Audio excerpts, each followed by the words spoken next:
2026년 지금 백엔드 서버 하나 띄우고 그 전 세계 사용자의 요청을 받을 준비를 마치는데 얼마나 걸릴까요? 대략 한 3초? 네, 진짜 뭐 코드 한 줄이면 충분하죠, 요즘은. 그렇죠.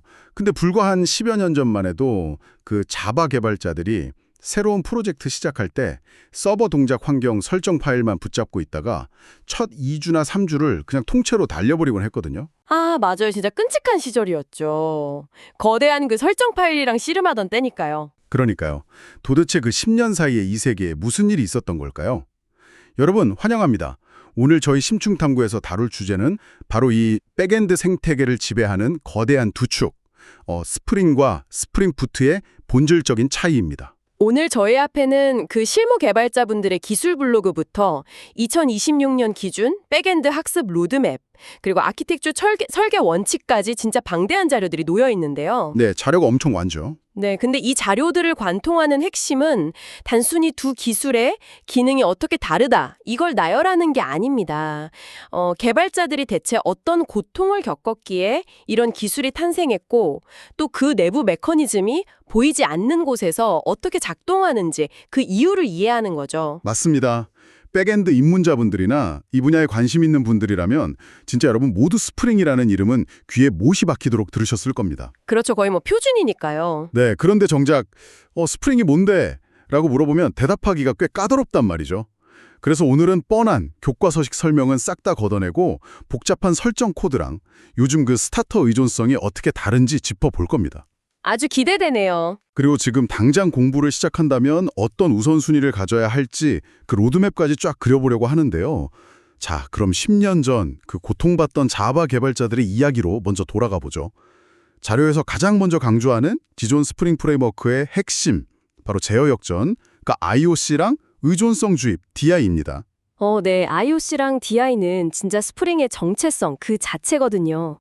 과거에는 이제 개발자가 직접 코드 안에서 new 키워드를 써서 객체를 일일이 생성하고 메모리를 관리했어요. 직접 다 만들었군요. 네, 그러니까 A라는 기능이 B라는 기능을 필요로 하면 A가 직접 B를 생성해서 가져다 쓴 거죠. 결합도가 엄청나게 높았습니다. 근데 스프링은 이 판을 완전히 뒤집어 버렸어요. 어떻게 뒤집은 거죠? 그 스프링 컨테이너라는 거대한 런타임 환경이 등장한 건데요.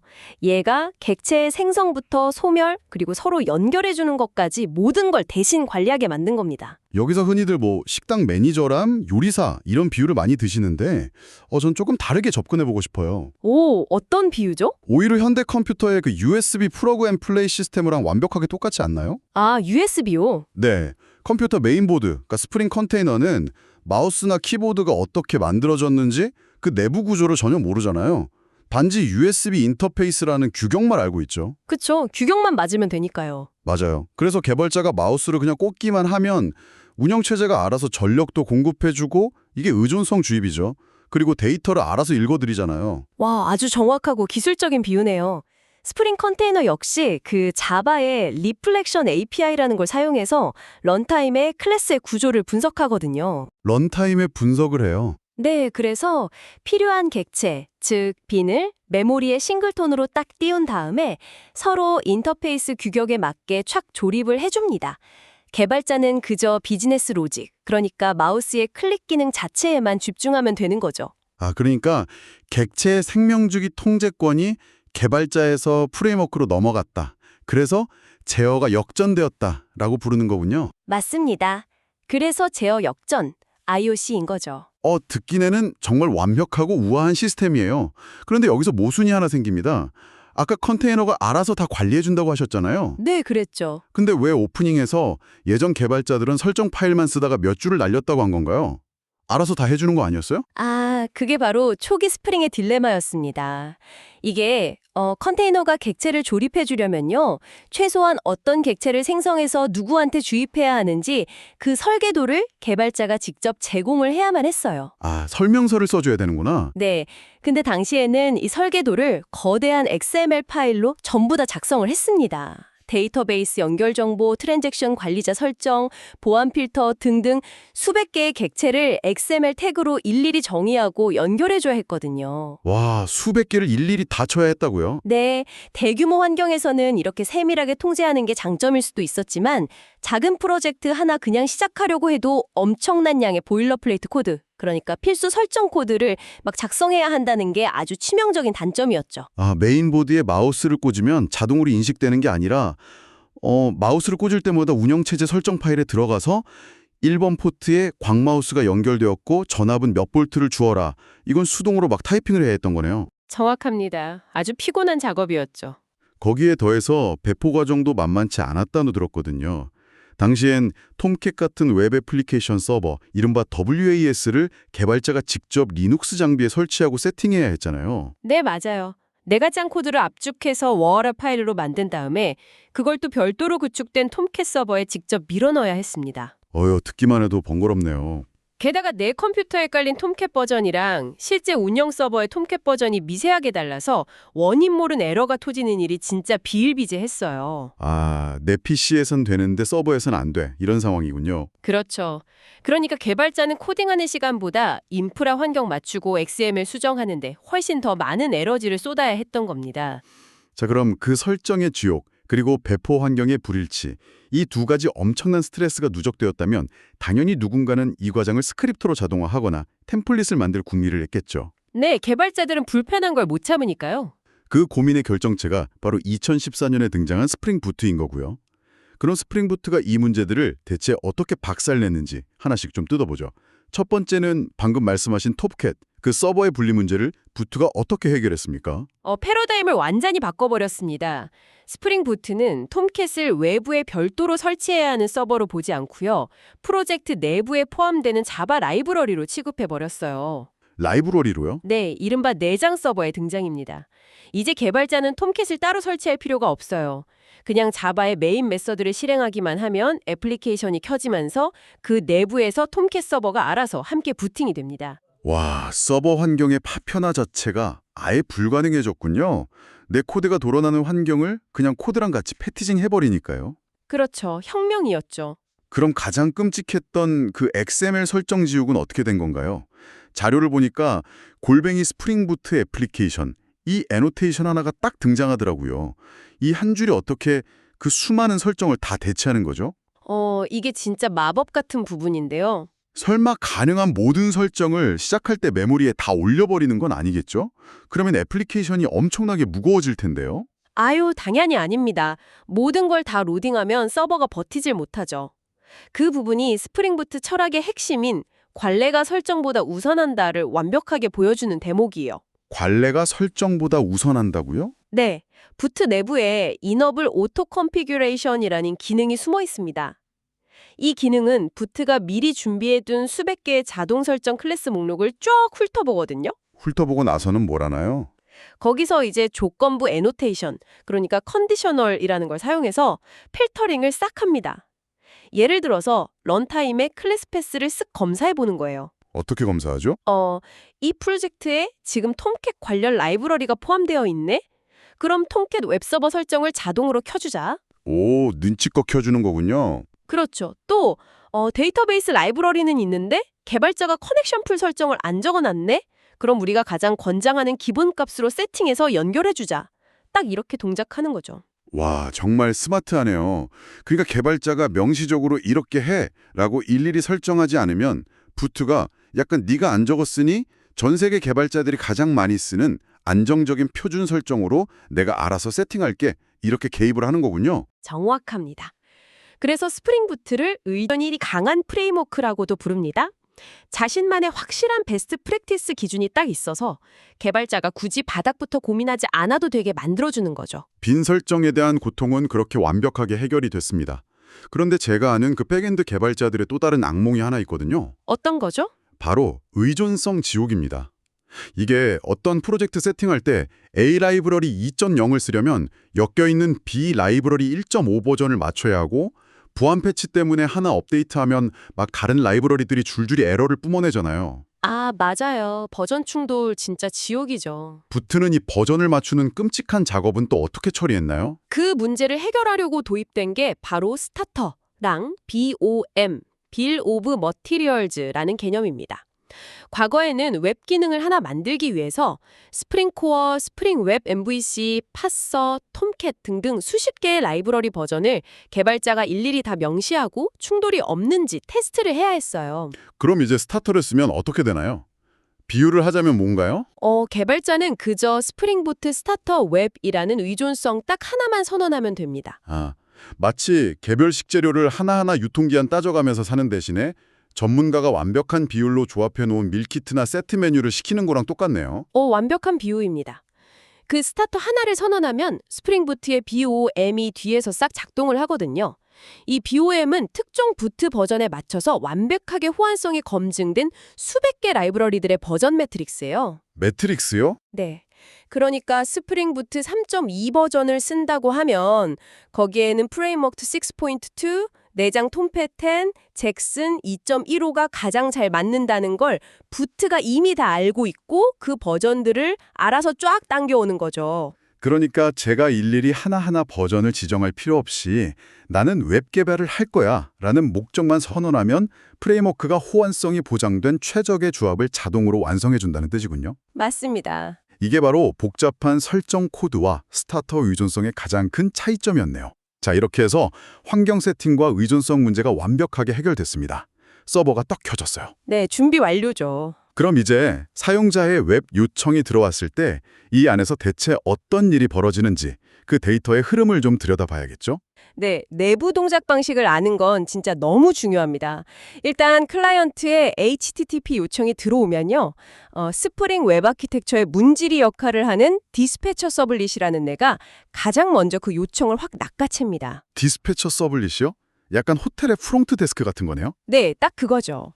이 서블릿은 프론트 컨트롤러 패턴으로 구현되어 있어서 애플리케이션으로 들어오는 모든 요청의 단일 진입점이 됩니다. 아, 요청을 다 받아서 이 주소로 들어온 요청은 어떤 컨트롤러가 처리해야 하지? 하고 담당자를 찾아서 적절하게 안내해 주는 거군요. 맞습니다. 핸들러 매핑이라는 걸 뒤져서 연결해 주죠. 그런데 최근 백엔드 아키텍처를 보면요. 예전처럼 서버가 막 HTML 화면 자체를 만들어서 돌려주지 않잖아요. 프론트랑 백이 분리되면서 백엔드는 철저히 REST API 형태로 순수한 데이터만 JSON 형식으로 반환을 해야 한단 말이죠. 이 과정은 어떻게 일어나나요? 아주 훌륭한 포인트입니다. 여기서 스프링 부트의 또 다른 강력한 추상화가 딱 등장하거든요. 개발자가 컨트롤러 클래스에 골뱅이 레스트 컨트롤러라는 애노테이션을 하나 딱 붙이면요. 스프링은 이 컨트롤러가 반환하는 답 객체를 화면, 즉 뷰 모델로 해석하지 않습니다. 그럼 어떻게 해석하죠? 대신 내부적으로 메시지 컨버터라는 걸 가동시킵니다. 아, 자바 객체를 생으로 던지면 브라우저나 프론트 앱이 이해를 못하니까 만국 공통어인 제이슨으로 번역을 해줘야 한다는 거군요. 그 번역은 누가 합니까? 기본적으로 잭슨이라는 라이브러리가 그 역할을 담당해요. 아까 말씀드린 리플렉션을 여기서도 사용하거든요. 리플렉션이 되게 열일하네요. 네, 잭슨은 자바 객체의 getter 메서드들을 쫙 스캔해서 필드 이름이랑 값을 추출한 다음에 그걸 아주 깔끔한 제이슨 문자열로 직렬화를 해줍니다. 직렬화요. 네, 그러니까 개발자가 직접 제이슨 파싱 코드를 진짜 단 한 줄도 짤 필요가 없는 거죠. 그저 자바 객체를 리턴하기만 하면 스프링이 알아서 HTTP 응답 본문에 제이슨을 꽉 채워서 클라이언트한테 돌려주는 겁니다. 와, 이 모든 흐름이 너무 자연스러워서 오히려 무서울 정도네요. 만약 입문자가 이 원리를 하나도 모르고 그저 레스트 컨트롤러만 썼다면 본인이 만든 자바 객체의 게터 메서드를 실수로 빼먹어 놓고 왜 API 응답이 통 비어서 나오지? 이러면서 며칠을 헤맬 수도 있겠어요. 아, 진짜 흔하게 일어나는 일입니다. 그게 바로 추상화의 이면이죠. 네, 지금까지 스프링 부트가 어떤 마법을 부리는지 그리고 데이터가 어떻게 흐리는지 정말 깊게 파헤쳐 봤습니다. 그렇다면 자료에서 제시하는 2026년 백엔드 입문자를 위한 학습 로드맵과 우선순위로 넘어가 볼까요? 당장 뭘로 시작해야 합니까, 여러분? 일단 버전부터 명확히 짚어드릴게요. 2026년 현재 여러분이 신규 프로젝트나 학습을 시작하신다면 무조건 스프링 부트 3랑 자바 20일 이상의 조합을 선택하셔야 합니다. 자바 21이요? 네, 특히 자바 21에 도입된 가상 스레드라는 녀석은요. 진짜 백엔드 생태계의 판도를 완전히 바꿔놨습니다. 가상 스레드요? 근데 기존 톰캣도 이미 동시에 수많은 요청을 잘 처리하고 있었잖아요. 뭐가 그렇게 다른 건가요? 기존 톰캣은 스레드 퍼 리퀘스트 모델이라는 걸 썼습니다. 요청 하나당 운영체제의 스레드 하나를 딱 할당했죠. 근데 문제는 이 OS 스레드가 무겁고 개수에 한계가 있다는 거예요. 아, 무한정이 아니군요. 네, 만약 데이터베이스 응답이 지연돼서 스레드가 한 2, 3초간 대기 상태, 즉 블로킹에 빠져버리면 서버의 전체 스레드 풀이 금방 고갈되어서 장애가 났습니다. 헉, 무섭네요. 그럼 가상 스레드는요? 반면에 가상 스레드는 OS 스레드랑 분리된 아주 가벼운 스레드거든요. 수백만 개를 띄워도 메모리 부담이 거의 없고요. 입출력 대기 시간에는 알아서 자동으로 언블로킹 되어서 다른 작업을 막 처리합니다. 와, 엄청난 성능 향상이네요. 그럼 예전에 그 비동기 처리하려고 쓰던 복잡한 스프링 웹플럭스 같은 리액티브 프로그래밍은 이제 일반적인 프로젝트에서는 굳이 필요 없어졌다고 봐도 무방할까요? 대부분의 보편적인 웹 서비스 개발에서는 그렇다고 볼 수 있죠.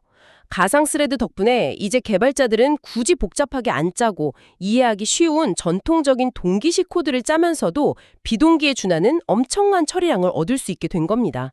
학습 곡선이 확 완만해진 셈이죠. 자, 그럼 입문자분들은 이 강력한 도구를 손에 쥐었습니다. 자료에서 제시하는 그 다음 학습 우선순위를 보죠. 데이터베이스와 보안이네요.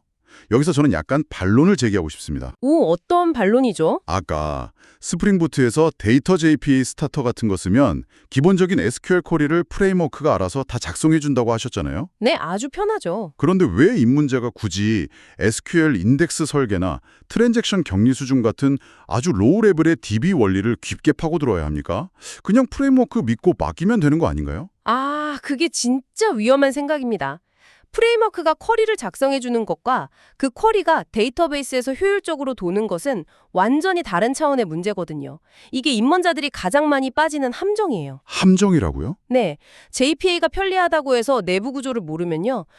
인덱스가 없는 컬럼을 조건으로 검색하다가 DB 전체를 다 뒤져버리는 풀 테이블 스캔 쿼리가 날아갈 수 있습니다. 그럼 서버 터지겠는데요? 그렇죠. 그리고 JPA의 아주 고질적인 문제인 M+1 문제라는 게 있어요. 이게 뭐냐면 하나의 데이터를 조회하기 위해서 연관된 데이터 개수만큼 추가로 수백 번의 쿼리가 막 발사되는 참사가 일어날 수 있거든요. DB 원리를 모르면 장애의 원인조차 파악할 수가 없습니다. 아, 날카로운 지적이네요.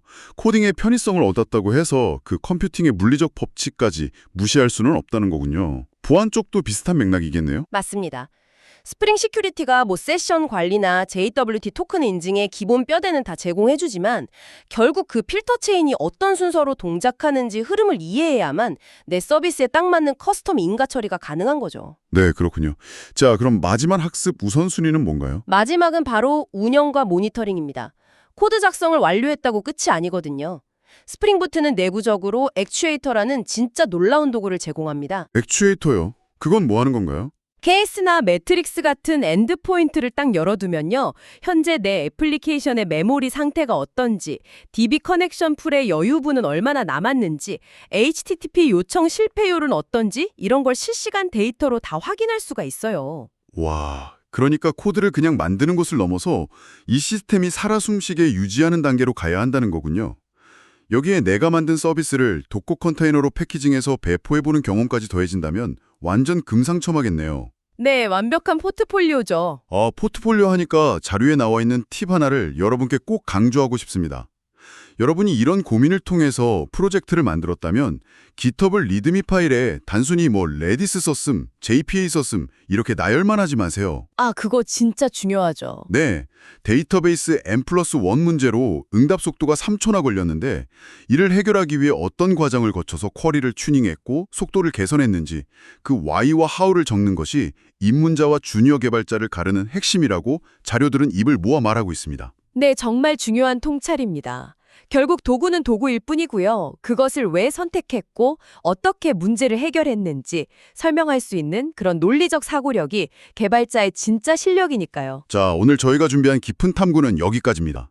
요약하자면 스프링부트는 단순히 기존 스프링에 톰캣을 우겨 넣은 장난감이 절대 아닙니다. 그렇죠. 혁신이죠. XML 설정의 지옥, 끝없는 라이브러리 버전 충돌, 파편화된 서버 환경이라는 그 거대한 장벽들을 싹 걷어내어서 개발자가 오직 사용자의 비즈니스 문제를 해결하는 일에만 100% 집중할 수 있게 해준 아주 현대 백엔드 아키텍처의 혁명입니다. 네, 맞습니다. 이제 막 이 길에 들어선 여러분도 이 마법 같은 도구가 왜 이런 형태로 발전해 왔는지 그 맥락을 이해하신다면 앞으로 훨씬 더 즐겁게 학습하실 수 있을 겁니다. 네, 이 방송을 통해 추상화의 이면을 들여다보는 시각을 갖게 되셨기를 진심으로 바랍니다. 자, 마지막으로 여러분이 앞으로 스프링 부트를 띄울 때마다 한 번쯤 곱씹어 볼 만한 아주 도발적인 질문을 하나 던지면서 마무리하겠습니다.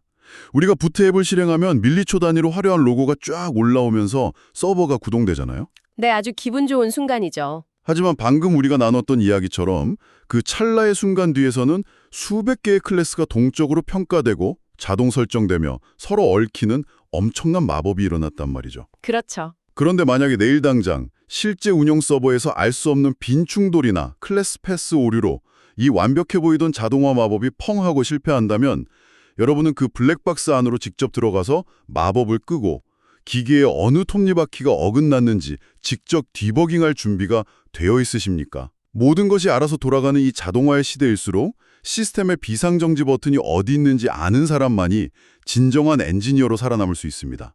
스스로 꼭 한번 질문해 보시길 바랍니다. 지금까지 오늘의 심층탐구였습니다. 여러분 감사합니다.